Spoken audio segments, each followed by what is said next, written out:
En Washington, D.C., un vuelo regular con destino a Florida efectuaba su despegue en medio de una fuerte tormenta de nieve. De repente, el avión comenzó a temblar. 24 segundos después chocó contra un puente por el que discurría una concurrida carretera y se precipitó sobre el río helado que había debajo. Murieron 78 personas y de inmediato comenzaron las desesperadas tareas de rescate. ¿Cómo se explica que un vuelo normal y corriente terminara convirtiéndose en uno de los desastres más terribles de la historia de la aviación? Tras la catástrofe se reunió un equipo de expertos para descubrir exactamente por qué se estrelló el vuelo 90 de Air Florida. Todos los desastres tienen sus causas, son una sucesión de eventos críticos. Y para comprenderlos hay que descubrir las pistas clave y averiguar lo que sucedió durante esos segundos catastróficos. Segundos catastróficos.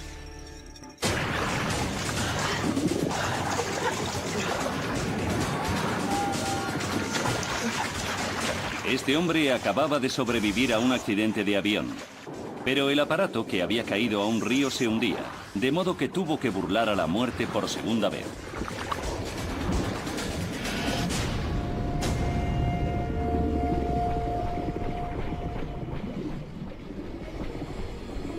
Accidente aéreo en Potomac, Estados Unidos. Washington, Distrito Federal. 13 de enero de 1982.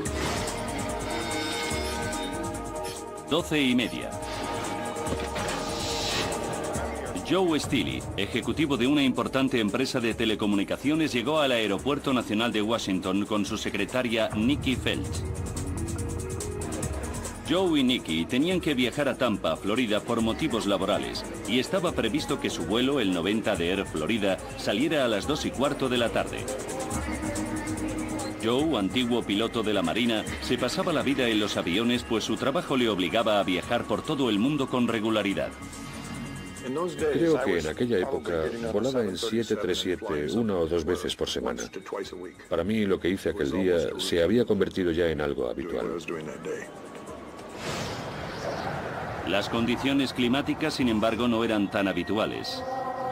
Washington, D.C. sufría uno de los peores inviernos de las últimas décadas, con temperaturas de hasta 4 grados bajo cero y fuertes tormentas de nieve. Nikki estaba deseando llegar a un lugar más cálido. De hecho, me comentó que se había llevado el bañador. ¿Y tú?, me preguntó. Ni siquiera me había acordado de meter uno en la maleta. El Aeropuerto Nacional de Washington está solo 5 kilómetros al sur de Capitol Hill, a orillas del río Potomac. Es un importante centro neurálgico donde se dan cita vuelos de todo Estados Unidos y Canadá. En una jornada normal aterrizan aquí más de 400 aparatos. Pero aquel día, el aeropuerto tenía dificultades para continuar operativo debido a la fuerte nevada. 1:38 de la tarde. Todos los vuelos seguían en tierra, mientras las máquinas quitanieves limpiaban las pistas, tarea que estaba previsto que durara 1 hora. Lamentamos informarles de que debido a las condiciones climáticas adversas, todos los vuelos permanecerán en tierra durante al menos 1 hora mientras las máquinas quitanieves despejan las pistas. En la puerta 12, el vuelo 90 de Air Florida continuaba retenido por la demora. Parece que la situación empeora cada año que pasa. Sí, lo sé. No me importa que llueva, pero esta nieve es... El capitán Larry Whitton, de 34 años, estaba casado y tenía 2 hijos. Roger Petit, su primer oficial, era a sus 32 años un antiguo piloto de cazas de las Fuerzas Aéreas de los Estados Unidos que poseía un excelente historial. Sin embargo, ambos llevaban menos de 3 años pilotando aviones del tipo 737. 2 de la tarde. Con 20 minutos de retraso comenzó a embarcar el vuelo 90. En su trayecto de 2 horas hasta Tampa viajarían a bordo 71 pasajeros adultos y 3 niños pequeños, por lo que algo menos de la mitad de las plazas quedaron vacías. A muchos los ayudó a instalarse la auxiliar de vuelo de 22 años, Kelly Duncan.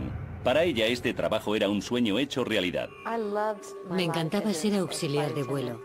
Por donde quiera que pasara con mi uniforme la gente lo comentaba. Estaba muy orgullosa de mi trabajo y disfrutaba mucho haciéndolo.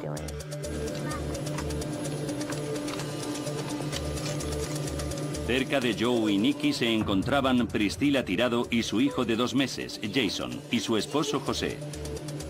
Se mudaban a Florida, donde José había encontrado un empleo en la industria de la construcción.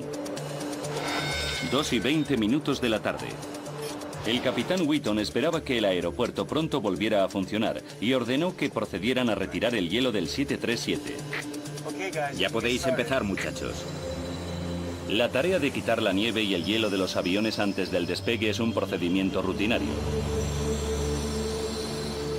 Pero una sucesión de retrasos adicionales mantuvo el vuelo 90 en la puerta 12 otra hora.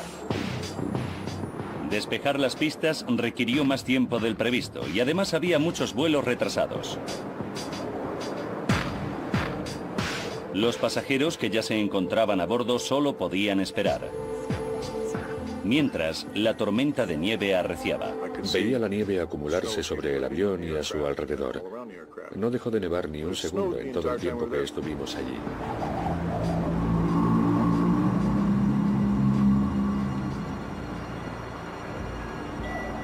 Cuando por fin les autorizaron a abandonar la puerta 12, tampoco pudieron hacerlo de inmediato, pues la capa de hielo que había sobre el asfalto dificultaba los movimientos del avión.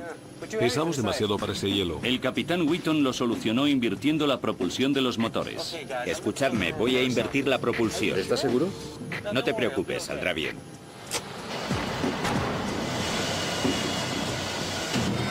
3:35 de la tarde. Por fin el vuelo 90 comenzó a rodar por la pista de despegue, 1 hora y 20 minutos después de lo previsto. Para la auxiliar de vuelo Kelly Duncan fue un alivio. Me alegró que comenzamos a alejarnos de la pasarela porque pensé que por fin emprenderíamos el viaje. Wheaton y Petit hicieron las comprobaciones previas al despegue. Dispositivo anticongelante. Desconectado. Unidad de potencia auxiliar. En marcha. Luego el vuelo 90 se colocó tras otro avión a la espera de despegar. Hay 2 salidas en las ventanas del centro de la cabina y 2 puertas en la parte delantera. La cosa se pone fea. Creo que nunca había visto una tormenta de nieve así. Los cinturones de seguridad se abren así. Los 2 pilotos vieron nieve sobre las alas del avión. Petit estaba preocupado. Ha pasado ya un buen rato desde que retiraron el hielo. 3:59 de la tarde. El vuelo 90 recibió autorización para despegar. Vuelo 90, colóquese en posición y espere. Que los auxiliares de vuelo ocupen sus asientos, por favor. En la parte trasera de la cabina de pasajeros, Kelly Duncan se abrochó el cinturón. Joe Steele, Nikki Feltz y Priscilla Tirado se encontraban a tan solo unos metros de ella. 3:59 y 45 segundos. Propulsores.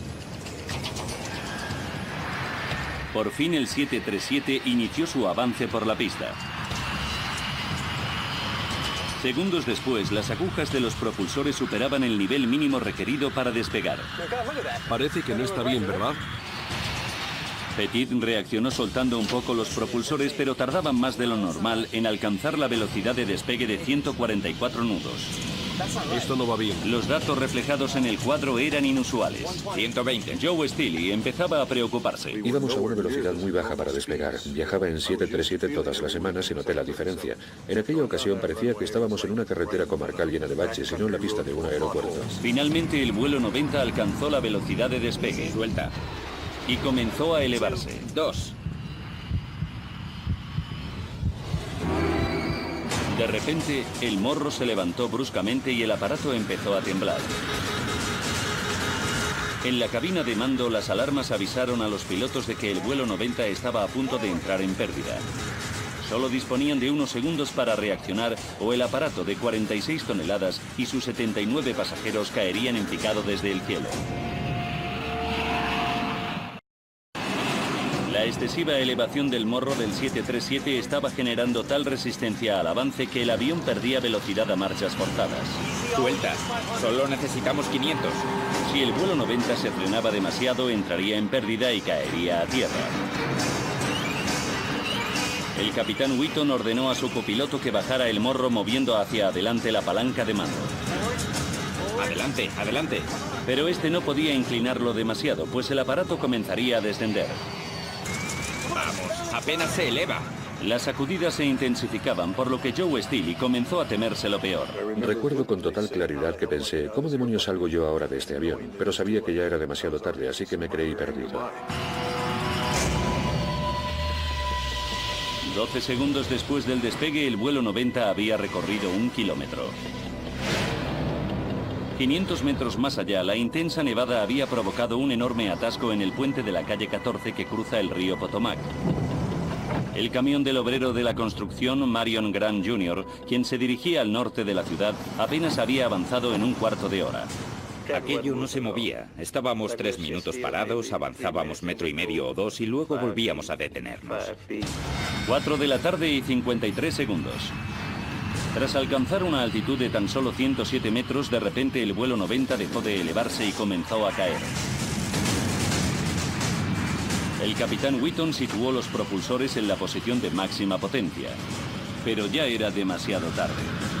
Quienes habían quedado atrapados en el puente de la calle 14 de camino a sus trabajos oyeron el chirrido de los motores del avión. Nos caemos, Larry, esto se cae, Larry. Lo sé.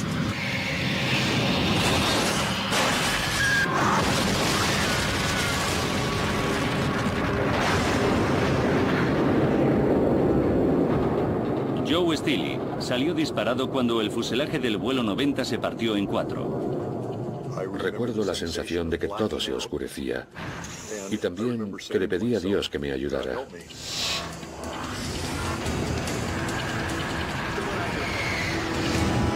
Un ala del avión golpeó el camión de Marion y lo vapuleó como si fuera de juguete. Por suerte, él logró salir con vida de allí. La masacre que ocasionó en el puente fue horrible. Vi a un tipo que había muerto aplastado. Otro estaba decapitado. Cosas así.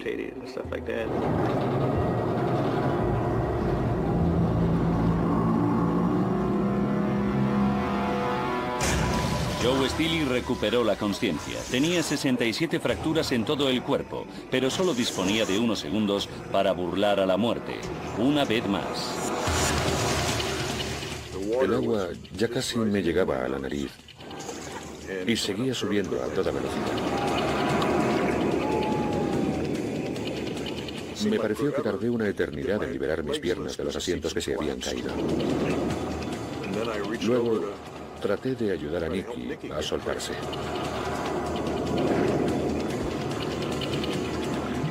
Cuando llegué al final del avión, supe que saldría de allí, porque de repente vi un destello de luz en el agua.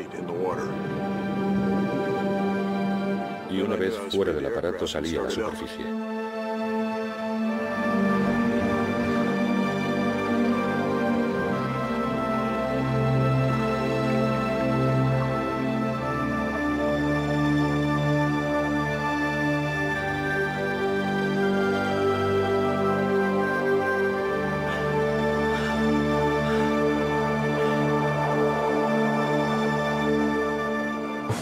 Los testigos de la catástrofe, estupefactos, se agolpaban en el puente. Una cámara de informativos tomó estas imágenes tan solo unos minutos después. Todo el 737, excepto la sección de cola, había desaparecido. Joe y Nicky consiguieron llegar hasta esta isla formada por fragmentos del aparato junto con otros 4 supervivientes. Uno de ellos era Priscilla Tirado, la joven madre. El otro la auxiliar de vuelo Kelly Duncan, absolutamente desconcertada por lo sucedido. No recuerdo el momento del impacto, solo sé que estaba sentada en un asiento abatible en un acogedor avión y segundos después me encontré sumergida en agua helada. La temperatura del agua era de 1 grado. El cuerpo humano solo puede sobrevivir unos 30 minutos en esas condiciones. Al final el frío resulta incluso doloroso. Los servicios de urgencia llegaron minutos después, pero no pudieron atravesar las placas de hielo con sus botes hinchables. Al verlo, Kelly se sintió perdida. Perdí toda esperanza. Pensé que moriría y no estaba preparada para morir. Aquellas personas habían sobrevivido a un accidente de avión. pero morirían congeladas si los equipos de rescate no llegaban hasta ellas en cuestión de minutos. 4 y 6 minutos. La unidad de helicópteros del Parque Anacostia, perteneciente a la Policía de Parques de los Estados Unidos, se encontraba a 2,5 kilómetros del lugar del siniestro. Policía Aérea del Parque. Al habla el oficial Gallic. Es la torre. Dicen que se ha estrellado un avión en el puente de la calle 14. El piloto Don Asher, un veterano de Vietnam curtido en combate, salió hacia allí sin perder un instante acompañado por el paramédico Gene Windsor. Sabían que la visibilidad sería prácticamente nula y además el Eagle One, su helicóptero Bell J. Ranger, no era el más indicado para llevar a cabo grandes operaciones de rescate. Hicimos aquello para lo que se nos había entrenado y lo que se esperaba de nosotros.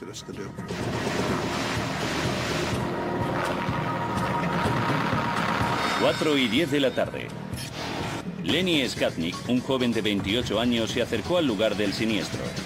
Había visto toda la conmoción mientras regresaba a casa desde su oficina en el centro de Washington. La escena que presenció al llegar le turbó profundamente.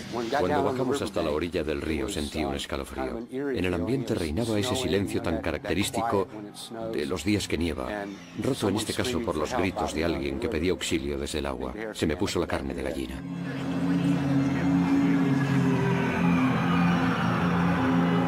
El Eagle One volaba casi a ciegas. Don se vio obligado a escudriñar los terrenos aledaños para localizar las carreteras que sabía conducían al puente de la calle 14. Apenas veíamos nada a través del cristal de la cabina. Gene Windsor unió varios cabos para hacer con ellos improvisadas cuerdas de salvamento. 4 y 22 minutos de la tarde. Los 6 supervivientes llevaban ya 21 minutos en las gélidas aguas. Tenían las extremidades entumecidas y apenas podían mover las manos. Empezaban a perder la esperanza cuando escucharon al Eagle One aproximarse. De repente, oí el ruido de un helicóptero. Y poco después lo vi. Nadie puede siquiera imaginar el alivio que sentí.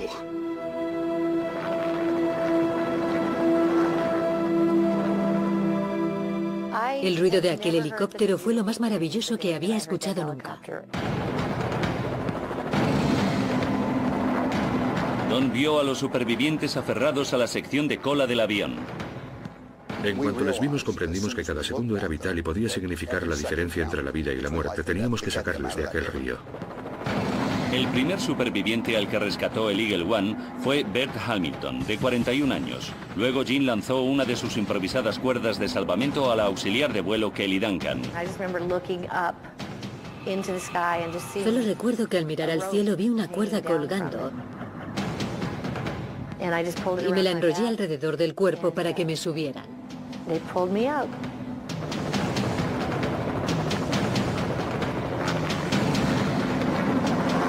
Don y Gene intentaron acelerar el rescate lanzando 2 cuerdas a la vez. Joe Steele cogió una de ellas y pasó un brazo alrededor de Priscilla Tirado, la joven madre.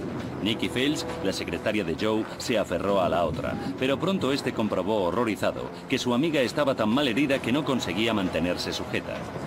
Me sentí fatal porque si había una persona a quien trataría de ayudar por todos los medios antes que a nadie, esa era Nikki, pero me resultaba absolutamente imposible. Segundos después, Joe no pudo seguir sujetando a Priscilla. En aquel momento me di cuenta de que tenía rotos todos los dedos de la mano izquierda y también el brazo. El Eagle One puso a Joe a salvo. El equipo sabía que Nikki se mantendría a flote porque llevaba puesto el chaleco salvavidas, de modo que Priscilla se convirtió en su prioridad inmediata. Después de 30 minutos en las gélidas aguas, sus posibilidades de sobrevivir se agotaban. Desde la orilla, Lenny Skatnick contemplaba la escena con horror. Estaba tan cerca que podía ver la expresión de su cara y de sus ojos. Era terrible. Parecía que iba a sufrir un shock. Priscilla era incapaz de aferrarse al salvavidas. Herida, exhausta y cegada temporalmente por el combustible del avión, comenzó a ahogarse. Lenny comprendió que no podía seguir observando. Era demasiado, no podía soportarlo. Realmente pensé que moriría si no la sacaba de allí.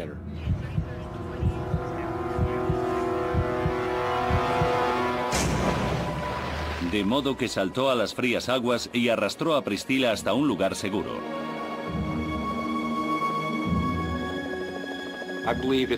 Creo que es un instinto humano. No lo sopesé ni lo medité, simplemente lo hice.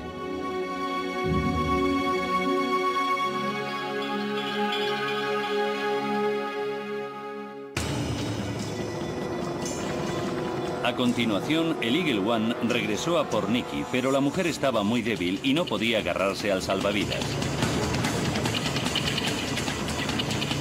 Para superar ese escollo, el equipo tomó una audaz determinación. Jean saltó a la barra del helicóptero, agarró a Nikki y así la llevó hasta un lugar seguro.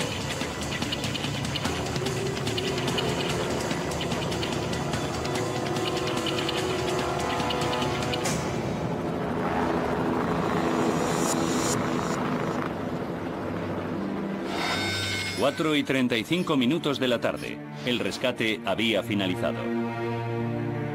La sexta persona que se aferraba a los restos del aparato cuya mano se ve en esta imagen había desaparecido. Más tarde lo identificaron como Arlan Williams, un examinador bancario de 46 años. 74 personas, entre pasajeros y tripulantes del 737, perdieron la vida, incluidos el esposo y el bebé de Priscilla tirado. En el puente fallecieron otras 4 personas, lo que elevó la cifra de víctimas mortales a 78. Solo 5 de ellas sobrevivieron a la tragedia y por poco. Tenía el cráneo fracturado y también la nariz, los pómulos, la mandíbula, todos los dedos, el pulgar de la mano izquierda, la pierna derecha y los pies, y la pierna izquierda estaba destrozada. Por lo demás, me sentía bien. También sufrí hipotermia. La catástrofe se comentó en todos los noticiarios del mundo. Algunas de las víctimas perecieron a consecuencia del impacto, pero la mayoría se ahogó en las gélidas aguas del río Potomac. Y una pregunta se repetía en la mente de todos. ¿Cómo se explicaba que un vuelo rutinario hubiera acabado como uno de los desastres aéreos más terribles de los Estados Unidos? Realizando una investigación exhaustiva de los hechos, fue posible descubrir la sucesión de acontecimientos que propiciaron la caída del vuelo 90 de Air Florida.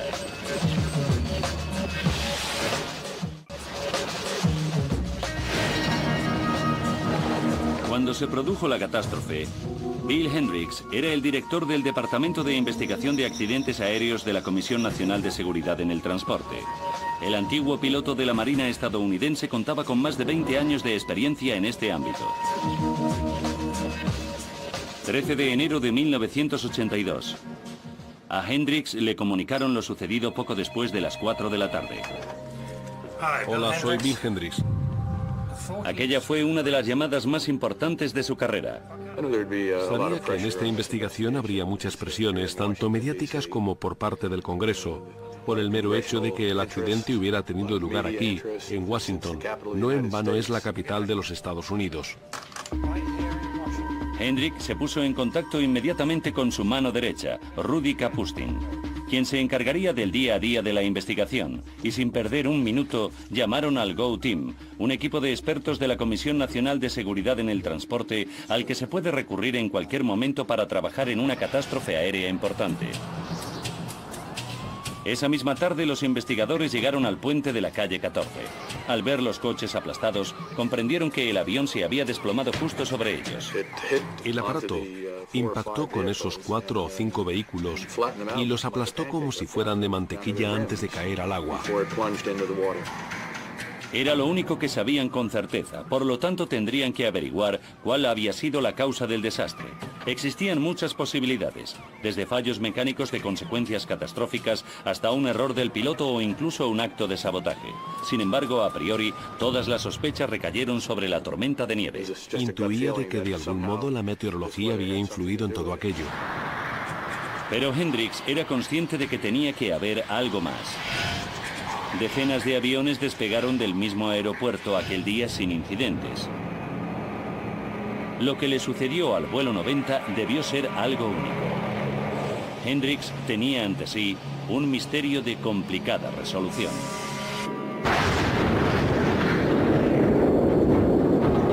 Los restos del vuelo 90 y las pistas que hubieran podido quedar en el avión se encontraban en el fondo de un río helado.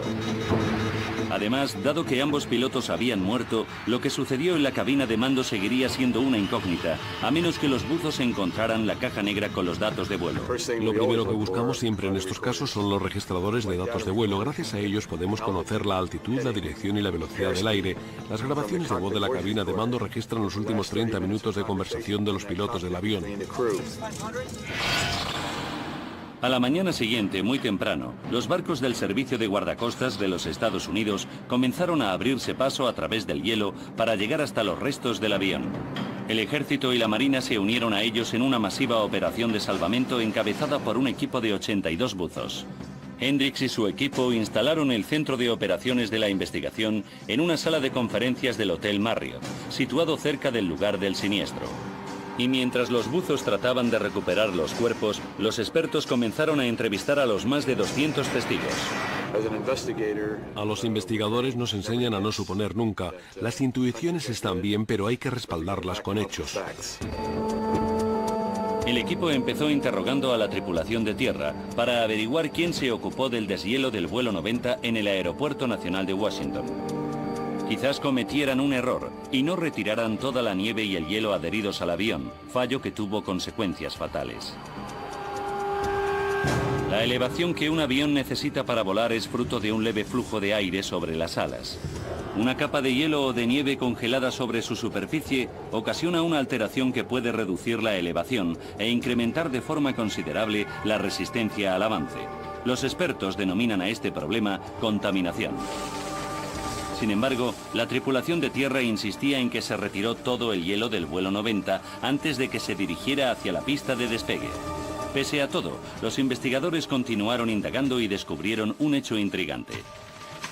El operador que se ocupó del deshielo del lado derecho del avión consideró equivocadamente que la temperatura ambiental era de 2 grados bajo cero, cuando en realidad era de 4 bajo cero. Por ello, sobre esa zona, vaporizó una cantidad de agente descongelante inferior a la recomendada.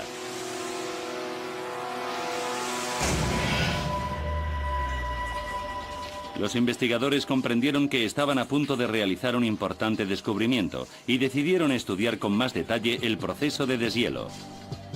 Estudiamos todo el proceso de deshielo que se llevó a cabo en aquel vuelo, así como la mezcla de fluidos descongelantes y el modo en que se administró. Analizaron la solución que se empleó para el deshielo del vuelo 90 y descubrieron algo aún más preocupante. La cantidad de glicol, el agente anticongelante, era la mitad de la necesaria, por lo que el efecto de la sustancia fue menor de lo que indicaba el panel de control del operador. ¿Cómo pudo suceder algo así? El equipo examinó todos los componentes del vehículo de deshielo utilizado en el vuelo 90 y encontró la respuesta que buscaba. En el conducto de salida del glicol habían sustituido una válvula calibrada específicamente para la tarea por otra sin modificar, lo que redujo el flujo de glicol que llegaba a la tobera, y por lo tanto, el lado derecho del 737 no fue el único que recibió una dosis insuficiente de fluido anticongelante. A todo el avión le pasó lo mismo. En aquel avión no se realizó una operación de deshielo demasiado concienzuda, más bien fue mediocre en el mejor de los casos. Se cometieron muchos errores.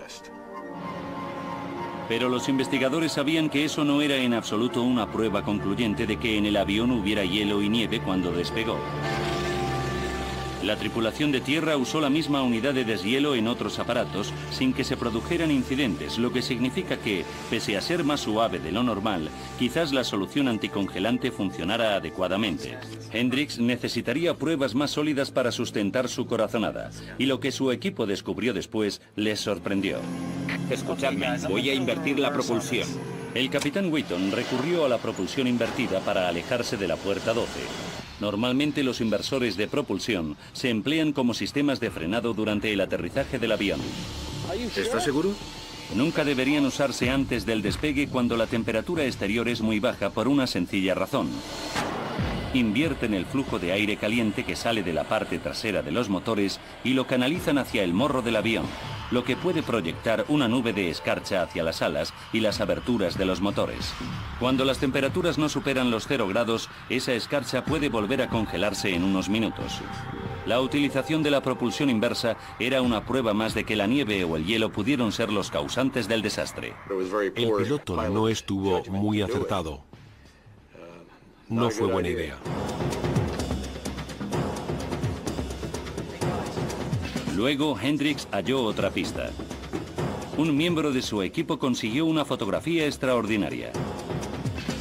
Se trataba de una instantánea del vuelo 90 tomada por un pasajero de otro avión aproximadamente a las 3:20 de la tarde, tan solo 10 minutos después de que terminara el proceso de deshielo. La imagen no es muy nítida, pero en ella se aprecia ya nieve reciente en el avión.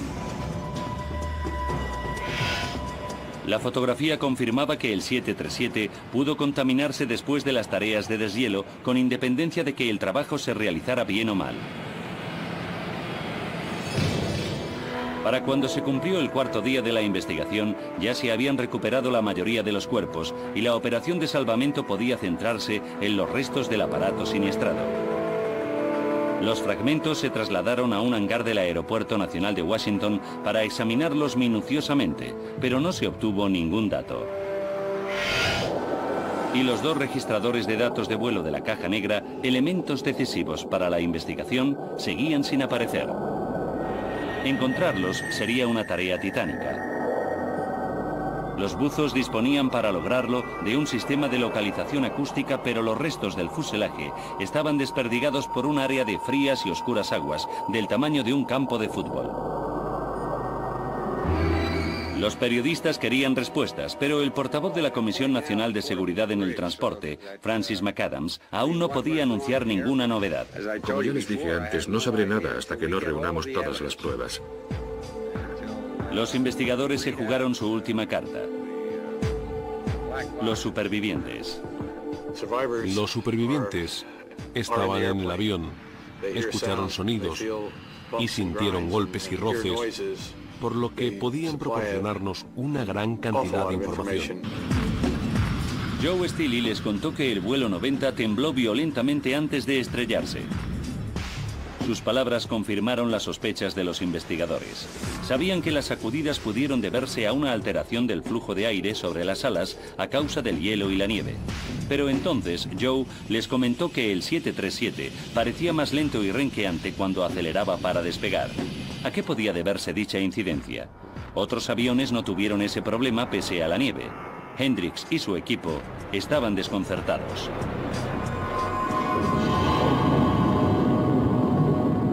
Siete días después del accidente, un buzo localizó una débil señal y la siguió a través de las gélidas aguas hasta que dio con un amasijo de hierros.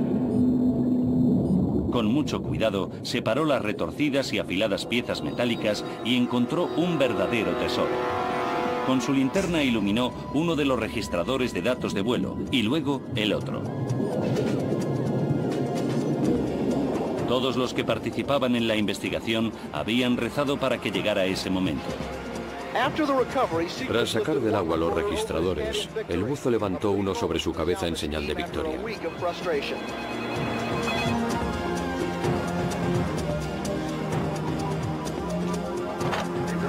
Han encontrado los registradores.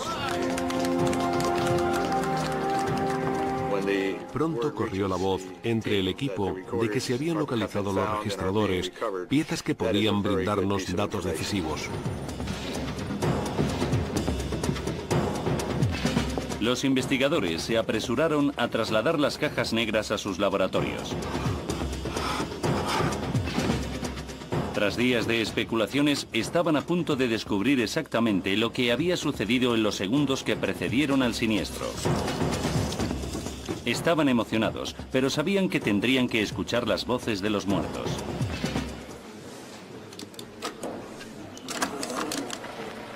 La cosa se pone fea. Creo que nunca había visto una tormenta de nieve así, Ha pasado ya un buen rato desde que retiraron el hielo. Al equipo le sorprendió mucho que los pilotos vieran nieve en sus alas y no solicitaran la ayuda de un equipo para resolver el problema. En la superficie de esta habrá unos 6 milímetros de nieve. En la mía también hay un poco. Aquello me dejó perplejo. No lo entendía, pues la normativa federal en materia de aviación no permite el despegue de un avión con nieve, hielo o simplemente escarcha adheridos a las alas. ¿Podría ser ese el motivo de que el morro del avión se elevara en exceso segundos después del despegue? Como bien saben los investigadores, el Boeing 737 tiende a inclinarse pronunciadamente hacia arriba si las alas están contaminadas con hielo o nieve. Las pruebas parecían concluyentes, pero pronto los expertos descubrieron que algo no encajaba. Los comentarios del copiloto Petit acerca de las lecturas de sus instrumentos les dejaron perplejos. ¡Santo cielo, mira eso! Parece que no está bien, ¿verdad? Para averiguar lo que le preocupaba, estudiaron el registrador de datos de vuelo y un nuevo misterio se sumó a la lista de interrogantes. Al parecer, el superviviente Joe Steely tenía razón. El 737 tardó 45 segundos en alcanzar la velocidad de despegue, 15 más de lo normal. Sería lógico que, al estar contaminado por la nieve y el hielo, el despegue se ralentizara un poco, pero no 15 segundos. El equipo comprendió que debía haber otro fallo en el 737, pero no sabían lo que era. Tal vez tuvieran que volver al punto de partida.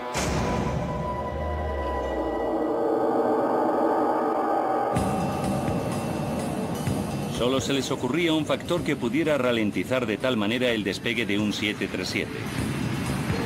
Una propulsión insuficiente por parte de los motores. Pero no era lógico que los pilotos despegaran si carecían de la potencia necesaria. La idea parecía absurda. El enigma no podía resolverse inspeccionando los motores, pues seguían en el fondo del río Potomac. Y en la época del siniestro, los registradores de datos de vuelo todavía no eran digitales, por lo que no informaban del nivel de empuje. Así pues, solo les quedaba una opción. Los investigadores examinaron los sonidos de bajo nivel del motor recogidos por el grabador de voz de la cabina de mando.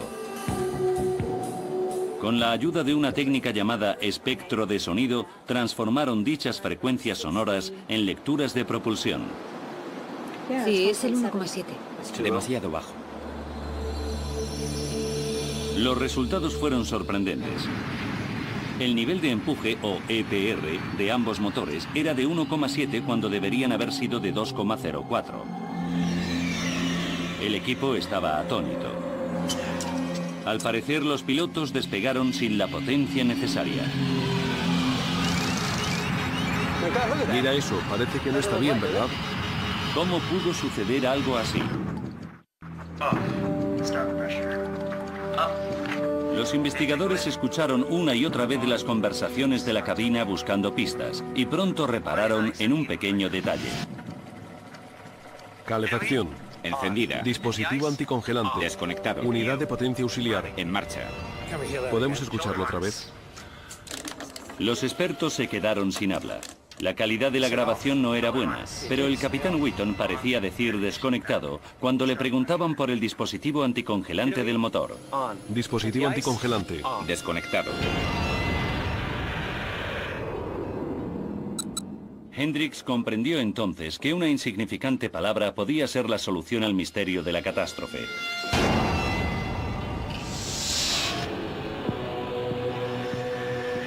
Sabía que en los motores hay dos sensores que registran los datos relativos al empuje, uno en la entrada y otro en la salida. Juntos generan las lecturas de propulsión estableciendo un ratio entre la presión del aire en la parte delantera del motor y en la trasera. Pero si el sistema anticongelante del motor estaba apagado, la nieve pudo congelarse en los sensores situados a la entrada. En otros 737, en situaciones similares, los sensores enviaron a los pilotos datos incorrectos sobre la propulsión, más altos que los reales. Si fue eso lo que sucedió en el vuelo 90, el equipo podría haber despegado sin saberlo, con una potencia insuficiente. Tal vez esta fuera la última pieza del rompecabezas, pero Hendricks necesitaba demostrarlo. De modo que le pidió a Boeing que realizara una serie de pruebas que confirmaran lo que sucedía si la nieve y el hielo bloqueaban los sensores de entrada. Los resultados fueron contundentes. El motor arrojaba de inmediato una lectura de un EPR de 2,04, cuando en realidad era de 1,7, exactamente la misma diferencia de potencia registrada por el análisis de espectro de sonido de los motores del vuelo 90. Eso podría explicar la confusión del copiloto Petit. Esto no va bien. Puede que... Su marcador de EPR indicaba 2,04, pero su posición de propulsión y las lecturas de emisión de calor y flujo de combustible reflejan un nivel más bajo de 1,7. ¿Cómo pudieron cometer los pilotos el asombroso error de olvidar encender el dispositivo anticongelante del motor? ¿Y por qué no abortaron el despegue cuando comprendieron que algo iba mal? Cuando comenzaron los problemas, las observaciones del copiloto deberían haberles llevado a suspender el despegue. Examinando los expedientes de los pilotos, los investigadores descubrieron que ninguno tenía mucha experiencia en vuelos en condiciones invernales. Pero también encontraron datos más preocupantes. Durante los últimos 2 años, el capitán tuvo que repetir 2 pruebas de competencia tras recibir unas calificaciones mediocres. Entre sus puntos más flojos figuraban el cumplimiento de la normativa, el uso de las listas de comprobación y el conocimiento de los sistemas del avión. La revelación le confirió más peso a la teoría de que un error del piloto influyó de manera crucial en la catástrofe. Pero aún faltan 2 pruebas decisivas, los motores del vuelo 90. Sin examinarlos, el equipo no podía demostrar, más allá de toda duda, que el dispositivo anticongelante estuviera apagado o que el siniestro no se debiera a un fallo del motor. Al poco tiempo, los equipos de salvamento sacaban del río los maltrechos motores y 13 días después del desastre se enviaron las piezas a los fabricantes, Pratt y Whitney, para que las examinaran.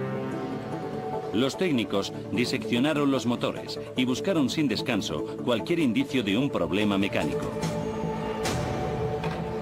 Pero no hallaron nada. Luego inspeccionaron el sistema anticongelante y comprobaron uno por uno los tubos que llevan aire caliente a partes determinantes del motor. Los resultados fueron incuestionables. Las válvulas internas estaban cerradas. El sistema anticongelante no se puso en marcha. ¿Pero bastaría eso para derribar el vuelo 90?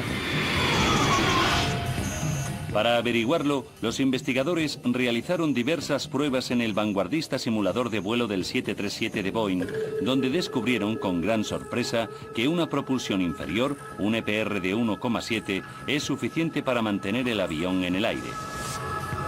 Pero cuando se dispusieron a determinar los problemas causados por la contaminación de la nieve o el hielo, descubrieron aquello por lo que tanto habían trabajado. 13 de enero de 1982. Una serie de factores se combinaron para propiciar una acumulación de nieve y hielo en el vuelo 90. Sobre el avión se vaporizó una cantidad de sustancia anticongelante que resultó ser la mitad de la recomendada. Debido a retrasos adicionales, siguió cayendo nieve sobre el 737 y el uso de la propulsión inversa pudo haber llevado escarcha hasta las alas y los sensores de empuje. 23 minutos para el desastre. Wheaton y Petit dejaron desconectado el sistema anticongelante del motor. Desconectado. Por eso los sensores de propulsión de ambos motores se congelaron y enviaron lecturas de potencia erróneas a la cabina de mando. 14 minutos para el desastre. Los pilotos observaron una gruesa capa de nieve en ambas alas. En la superficie de esta habrá unos 6 milímetros de nieve. Pero contraviniendo lo estipulado en la normativa, optaron por no solicitar un nuevo deshielo. 1 minuto y 3 segundos para el desastre. Las inusuales lecturas del cuadro de mandos confundieron a Petit. Santo cielo, mira eso, parece que no está bien. Pero su capitán decidió no abortar el despegue. 24 segundos para el desastre.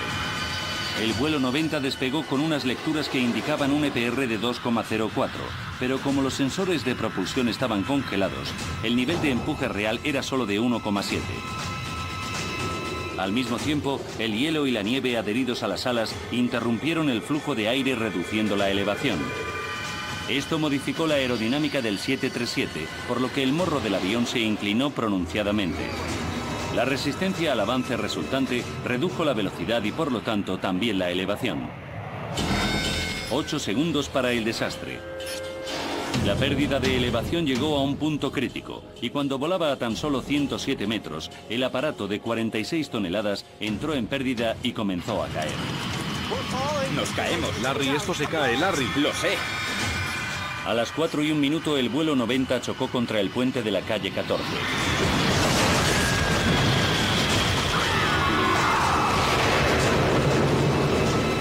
Acabando con las vidas de 78 personas, incluidas las que murieron en el puente.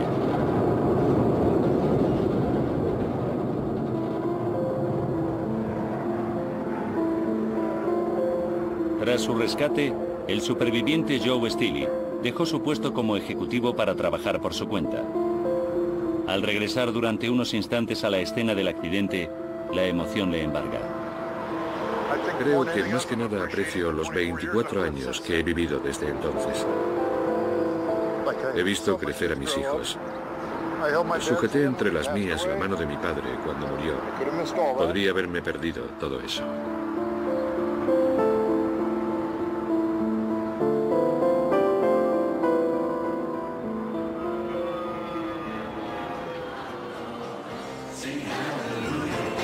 Para la auxiliar de vuelo Kelly Duncan, el desastre fue un punto de inflexión. Aquel helicóptero fue la respuesta a mis plegarias. La experiencia me cambió la vida y en lugar de alejarme de Dios, de repente empecé a correr hacia Él. Kelly dejó su trabajo como auxiliar de vuelo y ahora es profesora en una escuela baptista en Miami. Tras el desastre, se impusieron una serie de directivas para mejorar considerablemente todos los procedimientos de deshielo de las naves. Incluyeron asimismo medidas destinadas a garantizar que el hielo no pudiera bloquear los sensores de propulsión. Gracias a esos cambios, ahora, para todos los aviones, volar en invierno es mucho más seguro.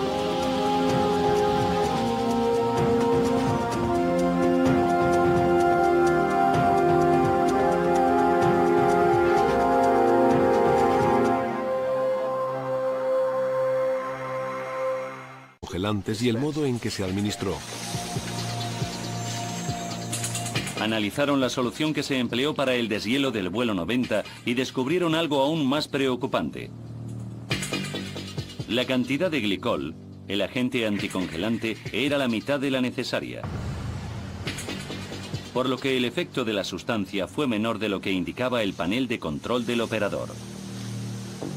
¿Cómo pudo suceder algo así? El equipo examinó todos los componentes del vehículo de deshielo utilizado en el vuelo 90 y encontró la respuesta que buscaba.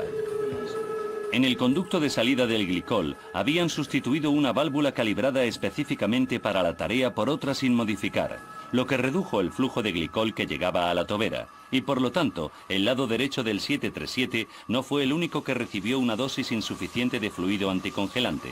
A todo el avión le pasó lo mismo. En aquel avión no se realizó una operación de deshielo demasiado concienzuda, más bien fue mediocre en el mejor de los casos. Se cometieron muchos errores.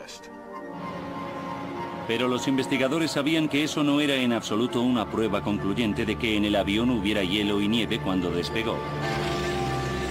La tripulación de tierra usó la misma unidad de deshielo en otros aparatos sin que se produjeran incidentes, lo que significa que, pese a ser más suave de lo normal, quizás la solución anticongelante funcionara adecuadamente. Hendricks necesitaría pruebas más sólidas para sustentar su corazonada, y lo que su equipo descubrió después les sorprendió. Escuchadme, voy a invertir la propulsión.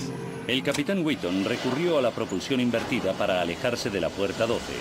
Normalmente los inversores de propulsión se emplean como sistemas de frenado durante el aterrizaje del avión. ¿Estás seguro? Nunca deberían usarse antes del despegue cuando la temperatura exterior es muy baja por una sencilla razón. invierten el flujo de aire caliente que sale de la parte trasera de los motores y lo canalizan hacia el morro del avión, lo que puede proyectar una nube de escarcha hacia las alas y las aberturas de los motores. Cuando las temperaturas no superan los 0 grados, esa escarcha puede volver a congelarse en unos minutos. La utilización de la propulsión inversa era una prueba más de que la nieve o el hielo pudieron ser los causantes del desastre. El piloto no estuvo muy acertado. No fue buena idea. Luego, Hendricks halló otra pista. Un miembro de su equipo consiguió una fotografía extraordinaria. Se trataba de una instantánea del vuelo 90 tomada por un pasajero de otro avión aproximadamente a las 3:20 minutos de la tarde, tan solo 10 minutos después de que terminara el proceso de deshielo. La imagen no es muy nítida, pero en ella se aprecia ya nieve. Otros aviones no tuvieron ese problema pese a la nieve. Hendricks y su equipo estaban desconcertados.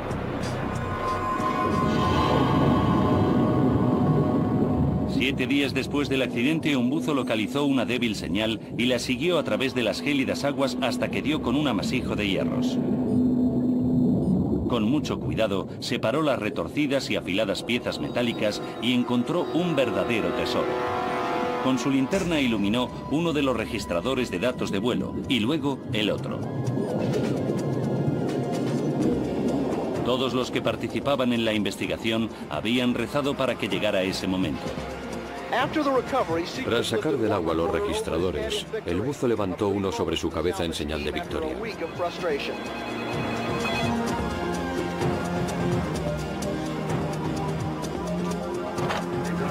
Han encontrado los registradores. Pronto corrió la voz entre el equipo de que se habían localizado los registradores, piezas que podían brindarnos datos decisivos. Los investigadores se apresuraron a trasladar las cajas negras a sus laboratorios. Tras días de especulaciones, estaban a punto de descubrir exactamente lo que había sucedido en los segundos que precedieron al siniestro. Estaban emocionados, pero sabían que tendrían que escuchar las voces de los muertos.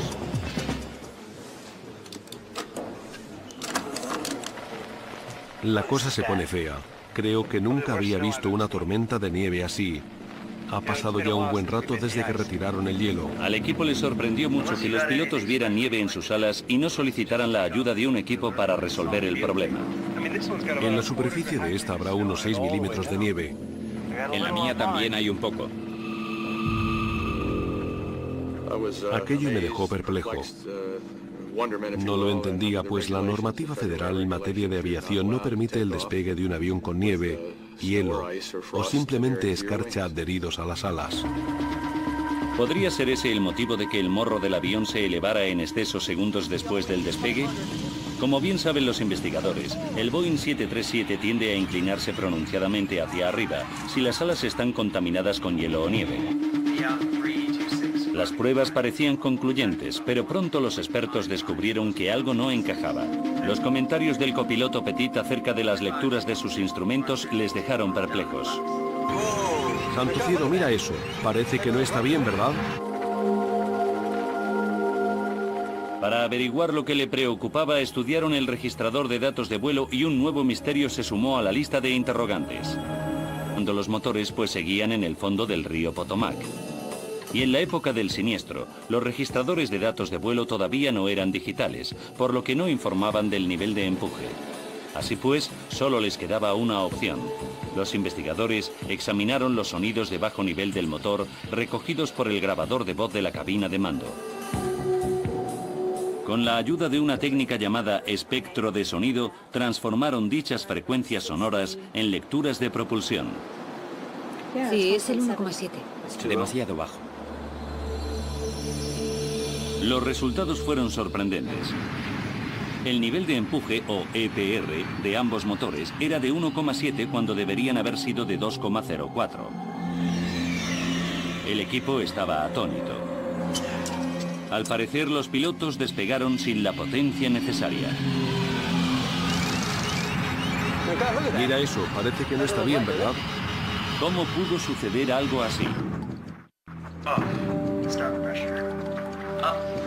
Los investigadores escucharon una y otra vez las conversaciones de la cabina buscando pistas y pronto repararon en un pequeño detalle. Calefacción. Encendida. Dispositivo anticongelante. Desconectado. Unidad de potencia auxiliar. En marcha. ¿Podemos escucharlo otra vez? Los expertos se quedaron sin habla. La calidad de la grabación no era buena, pero el capitán Wheaton parecía decir desconectado cuando le preguntaban por el dispositivo anticongelante del motor. Dispositivo anticongelante. Desconectado.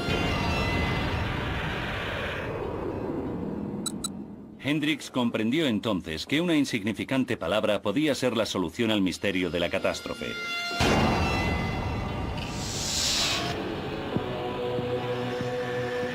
Sabía que en los motores hay dos sensores que registran los datos relativos al empuje, uno en la entrada y otro en la salida. Juntos generan las lecturas de propulsión estableciendo un ratio entre la presión del aire en la parte delantera del motor y en la trasera. Pero si el sistema anticongelante del motor estaba apagado, la nieve pudo congelarse en los sensores situados a la entrada. En otro 737, en situaciones similares, los sensores enviaron a los pilotos datos incorrectos sobre la propulsión, más altos que los reales. Si fue eso lo que sucedió en el vuelo 90, el equipo podría haber despegado sin saberlo, con una potencia insuficiente. Tal vez esta fuera la última pieza del rompecabezas, pero Hendricks necesitaba demostrarlo. De modo que le pidió a Boeing que realizara una serie de pruebas que confirmaran lo que sucedía si la nieve y el hielo bloqueaban los sensores de entrada. Los resultados fueron 737. Ya podéis empezar, muchachos. La tarea de quitar la nieve y el hielo de los aviones antes del despegue es un procedimiento rutinario. Pero una sucesión de retrasos adicionales mantuvo el vuelo 90 en la puerta 12 otra hora. Despejar las pistas requirió más tiempo del previsto y además había muchos vuelos retrasados. Los pasajeros que ya se encontraban a bordo solo podían esperar. Mientras, la tormenta de nieve arreciaba. Veía la nieve acumularse sobre el avión y a su alrededor.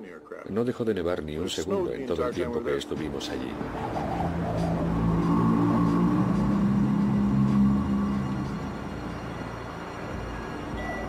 Cuando por fin les autorizaron a abandonar la puerta 12, tampoco pudieron hacerlo de inmediato, pues la capa de hielo que había sobre el asfalto dificultaba los movimientos del avión. Pesamos demasiado para ese hielo. El capitán Wheaton lo solucionó invirtiendo la propulsión de los motores. Escuchadme, voy a invertir la propulsión. ¿Estás seguro? No te preocupes, saldrá bien.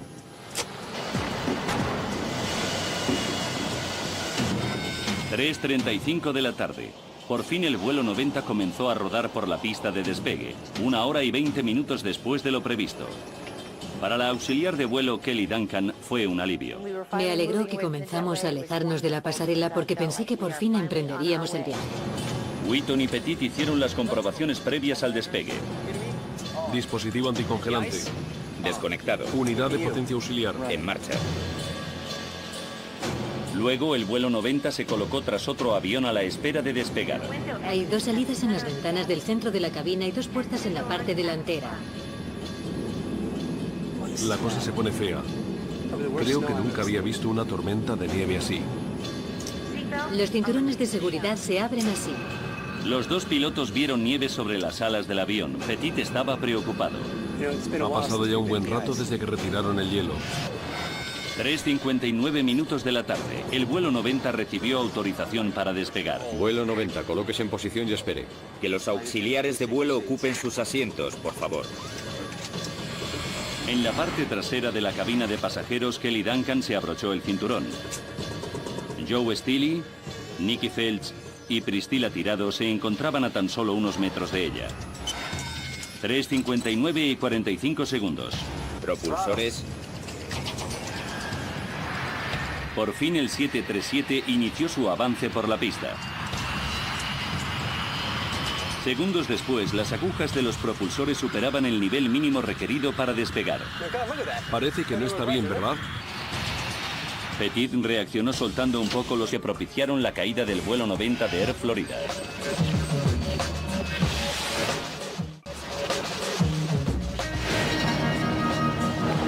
Cuando se produjo la catástrofe, Bill Hendricks era el director del Departamento de Investigación de Accidentes Aéreos de la Comisión Nacional de Seguridad en el Transporte. El antiguo piloto de la Marina estadounidense contaba con más de 20 años de experiencia en este ámbito. 13 de enero de 1982.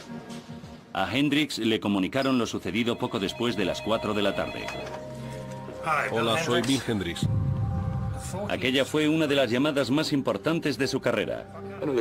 Sabía que en esta investigación habría muchas presiones, tanto mediáticas como por parte del Congreso, por el mero hecho de que el accidente hubiera tenido lugar aquí, en Washington.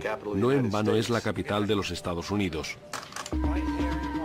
Hendricks se puso en contacto inmediatamente con su mano derecha, Rudy Kapustin, quien se encargaría del día a día de la investigación, y sin perder un minuto llamaron al Go Team, un equipo de expertos de la Comisión Nacional de Seguridad en el Transporte al que se puede recurrir en cualquier momento para trabajar en una catástrofe aérea importante.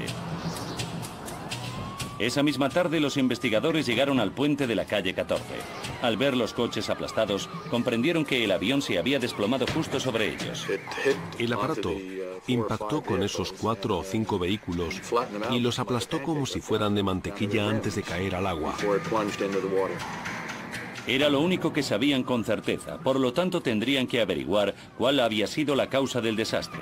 Existían muchas posibilidades, desde fallos mecánicos de consecuencias catastróficas hasta un error del piloto o incluso un acto de sabotaje. Sin embargo, a priori, todas las sospechas recayeron sobre la tormenta de nieve. Intuía de que de algún modo la meteorología había influido en todo aquello. Pero Hendricks era consciente de que tenía que haber algo más. Decenas de aviones despegaron del mismo aeropuerto aquel día sin incidentes. Lo que le sucedió al vuelo 90 debió ser algo único. Hendricks tenía ante sí un misterio de complicada resolución.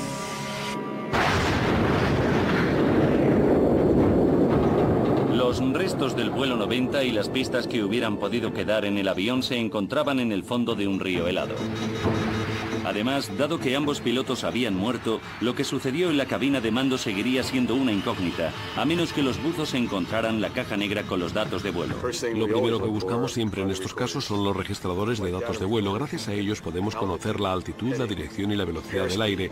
Las grabaciones de voz de la cabina de mando registran los últimos 30 minutos de conversación de los pilotos del avión. A la mañana siguiente, muy temprano, los barcos del servicio. Sería lógico que, al estar contaminado por la nieve y el hielo, el despegue se ralentizara un poco, pero no 15 segundos. El equipo comprendió que debía haber otro fallo en el 737, pero no sabían lo que era. Tal vez tuvieran que volver al punto de partida.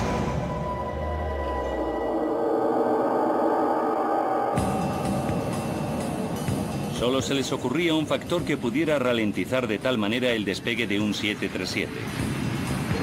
Una propulsión insuficiente por parte de los motores. Pero no era lógico que los pilotos despegaran si carecían de la potencia necesaria.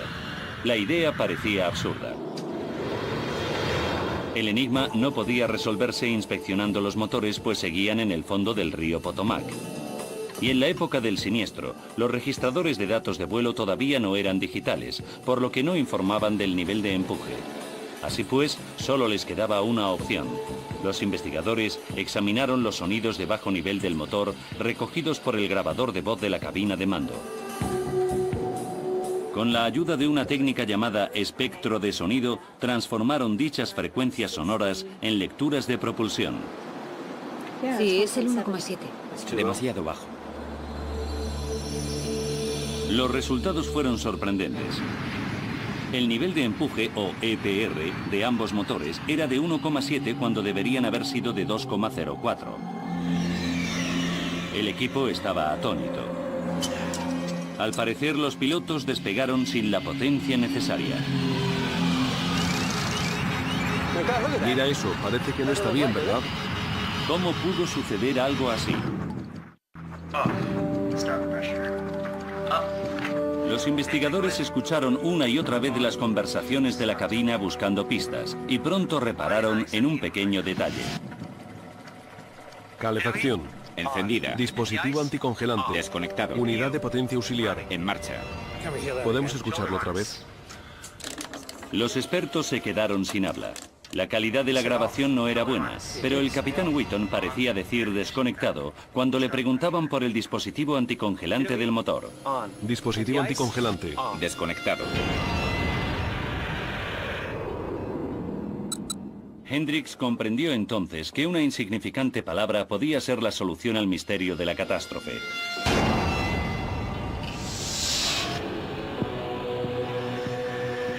Sabía que en los motores hay dos sensores que registran los datos relativos al empuje, uno en la entrada y otro en la salida.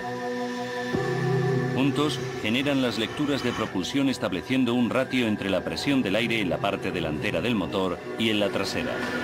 Sobre esa zona vaporizó una cantidad de agente descongelante inferior a la recomendada.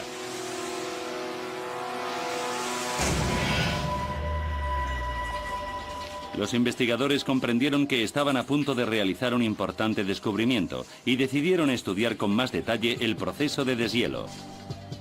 Estudiamos todo el proceso de deshielo que se llevó a cabo en aquel vuelo, así como la mezcla de fluidos descongelantes y el modo en que se administró. Analizaron la solución que se empleó para el deshielo del vuelo 90 y descubrieron algo aún más preocupante. La cantidad de glicol, el agente anticongelante, era la mitad de la necesaria, por lo que el efecto de la sustancia fue menor de lo que indicaba el panel de control del operador. ¿Cómo pudo suceder algo así? El equipo examinó todos los componentes del vehículo de deshielo utilizado en el vuelo 90 y encontró la respuesta que buscaba. En el conducto de salida del glicol habían sustituido una válvula calibrada específicamente para la tarea por otra sin modificar, lo que redujo el flujo de glicol que llegaba a la tobera, y por lo tanto, el lado derecho del 737 no fue el único que recibió una dosis insuficiente de fluido anticongelante. A todo el avión le pasó lo mismo. En aquel avión no se realizó una operación de deshielo demasiado concienzuda, más bien fue mediocre en el mejor de los casos. Se cometieron muchos errores. Pero los investigadores sabían que eso no era en absoluto una prueba concluyente de que en el avión hubiera hielo y nieve cuando despegó. La tripulación de tierra usó la misma unidad de deshielo en otros aparatos sin que se produjeran incidentes, lo que significa que, pese a ser más suave de lo normal, quizás la solución anticongelante funcionara adecuadamente. Hendricks necesitaría pruebas más sólidas para sustentar su corazonada, y lo que su equipo descubrió después les sorprendió. Escuchadme, voy a invertir la propulsión. El capitán Wheaton recurrió a la propulsión invertida para alejarse de la puerta 12. Normalmente los inversores de propulsión se emplean como sistemas de frenado durante el aterrizaje del avión. ¿Estás seguro? Nunca deberían usarse antes del despegue cuando la temperatura exterior es muy baja por una sencilla razón. Invierten el flujo de aire caliente que sale de la parte trasera de los motores y lo canalizan hacia el morro del avión, lo que puede proyectar una nube de escarcha hacia las alas y las aberturas de los motores. Cuando las temperaturas no superan los 0 grados, esa escarcha puede volver a congelarse en unos minutos. La utilización de la propulsión inversa era una prueba más de que la nieve o el hielo pudieron ser los causantes del desastre. El piloto no estuvo muy acertado. No fue buena idea. Supervivientes. Uno de ellos era Priscilla Tirado, la joven madre. El otro la auxiliar de vuelo Kelly Duncan, absolutamente desconcertada por lo sucedido. No recuerdo el momento del impacto, solo sé que estaba sentada en un asiento abatible en un acogedor avión y segundos después me encontré sumergida en agua helada. La temperatura del agua era de 1 grado. El cuerpo humano solo puede sobrevivir unos 30 minutos en esas condiciones. Al final el frío resulta incluso doloroso. Los servicios de urgencia llegaron minutos después, pero no pudieron atravesar las placas de hielo con sus botes hinchables. Al verlo, Kelly se sintió perdida. Perdí toda esperanza. Pensé que moriría y no estaba preparada para morir. Aquellas personas habían sobrevivido a un accidente de avión, pero morirían congeladas si los equipos de rescate no llegaban hasta ellas en cuestión de minutos. 4 y 6 minutos.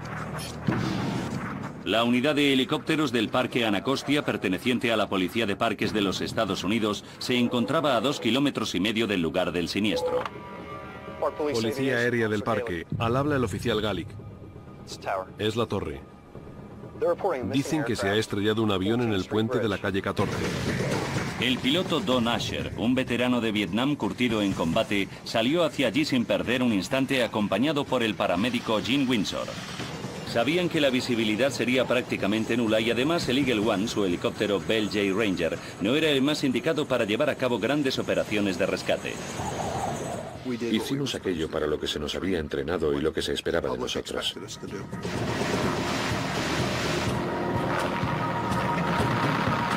Cuatro y 10 de la tarde. Lenny Skatnik, un joven de 28 años, se acercó al lugar del siniestro. Había visto toda la conmoción mientras regresaba a casa desde su oficina en el centro de Washington. La escena que presenció al llegar le turbó profundamente. Cuando bajamos hasta la orilla del río sentí un escalofrío. En el ambiente reinaba ese silencio tan característico de los días que nieva, roto en este caso por los gritos de alguien que pedía auxilio desde el agua. Se me puso la carne de gallina.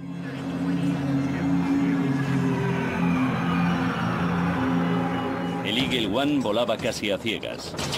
Don se vio obligado a escudriñar los terrenos aledaños para localizar las carreteras que sabía conducían al puente de la calle 14. Apenas veíamos nada a través del cristal de la cabina. Gene Windsor unió varios cabos para hacer con ellos improvisadas cuerdas de salvamento. 4 y 22 minutos de la tarde. Los 6 supervivientes llevaban ya 21 minutos. Parecía que iba a sufrir un shock. Priscilla era incapaz de aferrarse al salvavidas. Herida, exhausta y cegada temporalmente por el combustible del avión, comenzó a ahogarse. Lenny comprendió que no podía seguir observando. Era demasiado, no podía soportarlo. Realmente pensé que moriría si no la sacaba de allí.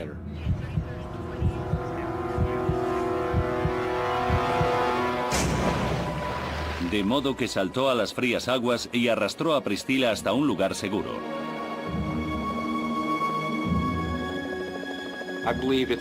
Creo que es un instinto humano. No lo sopesé ni lo medité, simplemente lo hice.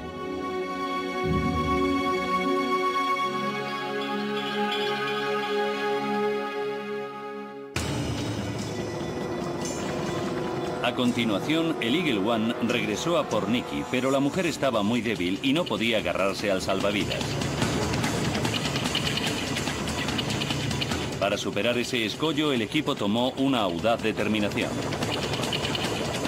Gene saltó a la barra del helicóptero, agarró a Nikki y así la llevó hasta un lugar seguro.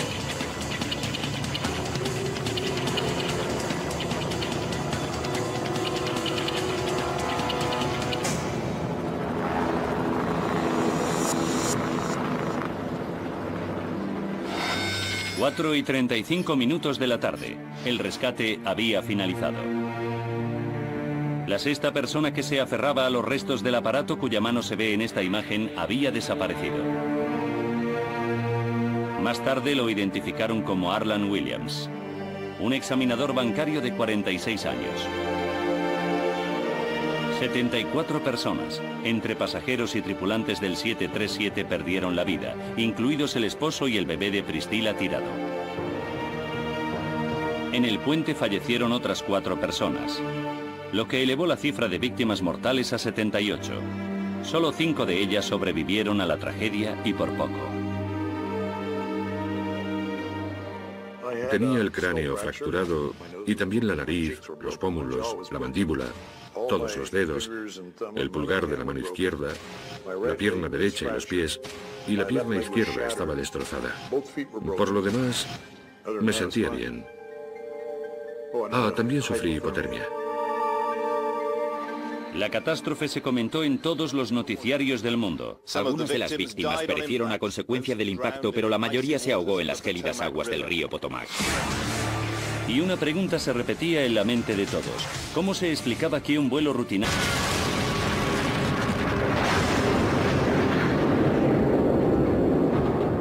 Joe Steely salió disparado cuando el fuselaje del vuelo 90 se partió en 4. Recuerdo la sensación de que todo se oscurecía y también que le pedí a Dios que me ayudara.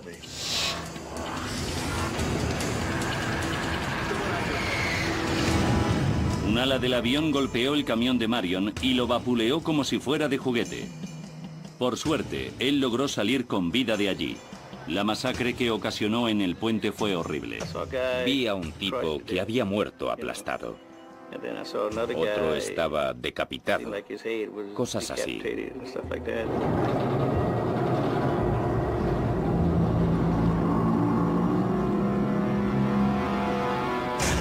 Joe Steely recuperó la conciencia. Tenía 67 fracturas en todo el cuerpo, pero solo disponía de unos segundos para burlar a la muerte. Una vez más. El agua ya casi me llegaba a la nariz y seguía subiendo a toda velocidad. Me pareció que tardé una eternidad en liberar mis piernas de los asientos que se habían caído. Luego traté de ayudar a Nicky a soltarse.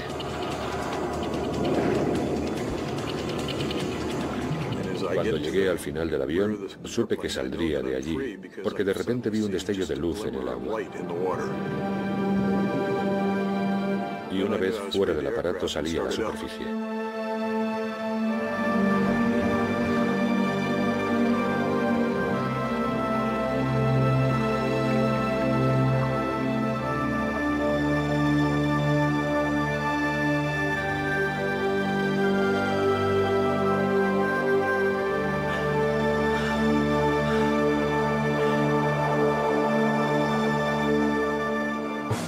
Los testigos de la catástrofe, estupefactos, se agolpaban en el puente. Una cámara de informativos tomó estas imágenes tan solo unos minutos después. Todo el 737, excepto la sección de cola, había desaparecido. Joe y Nicky consiguieron llegar hasta esta isla formada por fragmentos del aparato junto con otros 4 supervivientes. Uno de ellos era Priscilla Tirado, la joven madre. El otro la auxiliar de vuelo Kelly Duncan, absolutamente desconcertada por lo sucedido. No recuerdo el momento del impacto, solo sé que estaba sentada en un asiento abatible en un acogedor avión y segundos después me encontré sumergida en agua helada. La temperatura del agua era de 1 grado. El cuerpo humano solo puede sobrevivir unos 30 minutos en esas condiciones. Al final el frío resulta incluso doloroso. Los servicios de urgencia Dispositivo anticongelante. Desconectado. Unidad de potencia auxiliar. En marcha. Luego el vuelo 90 se colocó tras otro avión a la espera de despegar. Hay 2 salidas en las ventanas del centro de la cabina y 2 puertas en la parte delantera. La cosa se pone fea. Creo que nunca había visto una tormenta de nieve así. Los cinturones de seguridad se abren así. Los 2 pilotos vieron nieve sobre las alas del avión. Petit estaba preocupado.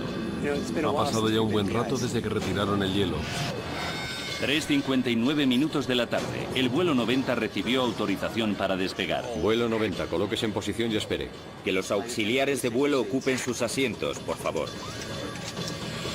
En la parte trasera de la cabina de pasajeros, Kelly Duncan se abrochó el cinturón. Joe Steely, Nicky Phelps y Priscilla Tirado se encontraban a tan solo unos metros de ella. 3:59 y 45 segundos. Propulsores.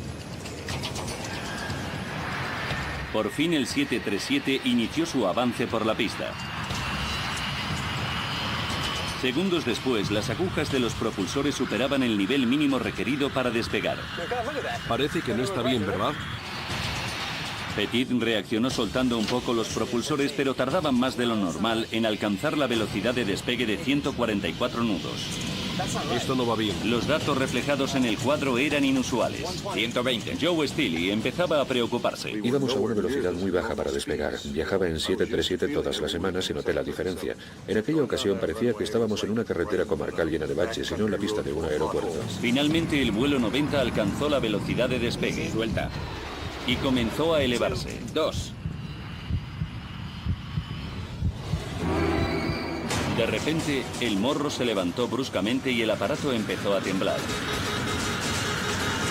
En la cabina de mando, las alarmas avisaron a los pilotos de que el vuelo 90 estaba a punto de entrar en pérdida.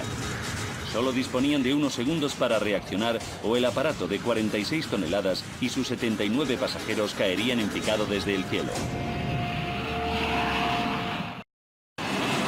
La excesiva elevación del morro del 737 estaba generando tal resistencia al avance que el avión perdía velocidad a marchas forzadas. Suelta. Solo necesitamos 500. Si el vuelo 90 se frenaba demasiado, entraría en pérdida y caería a tierra. El capitán Wheaton ordenó a su copiloto que bajara el morro moviendo hacia adelante la palanca de mando. Adelante, adelante. Pero este no podía inclinarlo demasiado, pues el aparato comenzaría a descender. Vamos, apenas se eleva. Las sacudidas se intensificaban, por lo que Joe Steely comenzó a temerse lo peor. Recuerdo con